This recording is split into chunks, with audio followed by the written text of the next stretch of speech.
Assalamualaikum warahmatullahi wabarakatuh. Sahabat santri AA yang dirahmati Allah, semoga kita ada dalam lindungannya. Setelah runtuhnya dinasti Umayyah, itu menjadi awal berdirinya Kekhilafahan Abbasiyah yang didirikan oleh Abu Abbas As-Saffah. Masa kekuasaan Bani Abbasiyah berlangsung selama 5 abad, tepatnya dari tahun 750 sampai 1258 Masehi. Dinamakan Daulah Abbasiyah karena para pendiri dan penguasa adalah keturunan Abbas, salah satu paman Nabi Muhammad SAW.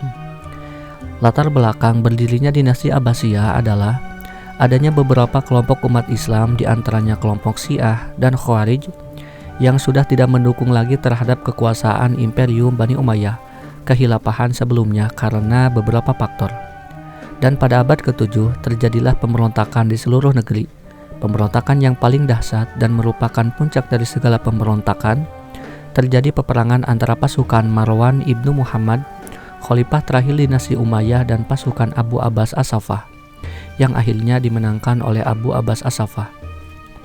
Dengan jatuhnya negeri Syria, berakhirlah riwayat dinasti Bani Umayyah dan berdirilah dinasti Abbasiyah.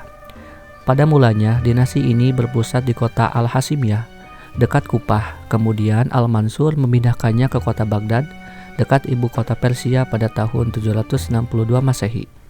Pada periode pertama, tepatnya di bawah kepemimpinan Harun ar-Rasyid pada tahun 786 sampai 809 Masehi, dan anaknya Al-Ma'mun 813 sampai 833, popularitas Daulah Abbasiyah mencapai puncaknya. Kemakmuran masyarakat mencapai tingkat tinggi, kekayaan melimpah, keamanan terjamin, karena para khalifah merupakan tokoh kuat dan menjadi pusat kekuasaan politik sekaligus agama.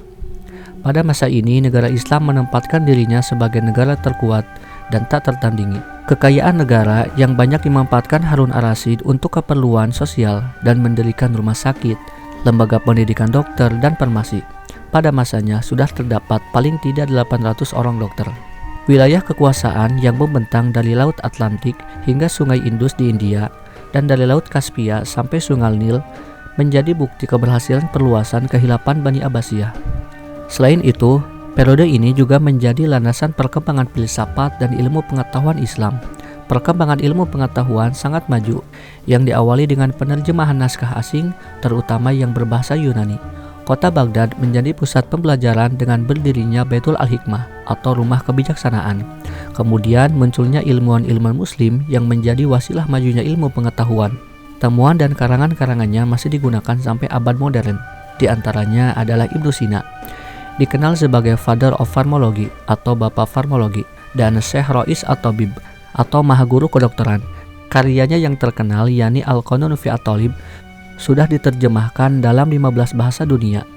Kedua, Jabir Ibnu Hayyan, ilmuwan muslim dunia yang ahli di bidang ilmu kimia. Salah satu penemuannya yang paling terkenal adalah konsep besi dan logam. Yang ketiga, Al-Khwarizmi, ilmuwan muslim yang berjasa di bidang ilmu matematika. Beliau memperkenalkan cara hitung matematika sederhana atau teori algoritma, dan masih banyak yang lainnya. Di era ini pula ilmu fikih berkembang pesat. Keempat madhab, yaitu Imam Abu Hanifah, Imam Malik, Imam Syafi'i, dan Ahmad bin Hambal hidup di zaman dinasti ini. Selain pendidikan, kemajuan politik dan ekonomi juga menjadi keberhasilan dinasti Abbasiyah. Kemunduran dan fragmentasi terjadi mulai abad ke-10. Banyak faktor yang menjadi sebab kemunduran dinasti Abbasiyah, diantaranya mulai tumbuhnya kekuatan lokal seperti dinasti Fatimiyah di Mesir dan dinasti Umayyah di Spanyol. Meskipun Baghdad tetap sebagai pusat kekuasaan, tetapi otoritas Abbasiyah mulai melemah. Konflik internal dan perang salib yang dimulai pada akhir abad ke-10 menambah tekanan pada kekhilafahan Abbasiyah, dan pada tahun 1258 Masehi, tentara Mongol yang dipimpin oleh Hulagu Khan menyerang kota Baghdad. Khalifah terakhir Bani Abbasiyah yang bernama Al-Mutasim dibunuh. Serangan ini menandai berakhirnya kekhilafahan Abbasiyah. Setelah kehancuran Baghdad, beberapa keluarga Abbasiyah melarikan diri ke Mesir dan mendirikan kekhilafahan simbolis di bawah perlindungan dinasti Mamluk di Kairo. Kekhilafahan ini bertahan hingga penaklukan oleh Kesultanan Utsmaniyah pada tahun 1517 Masehi.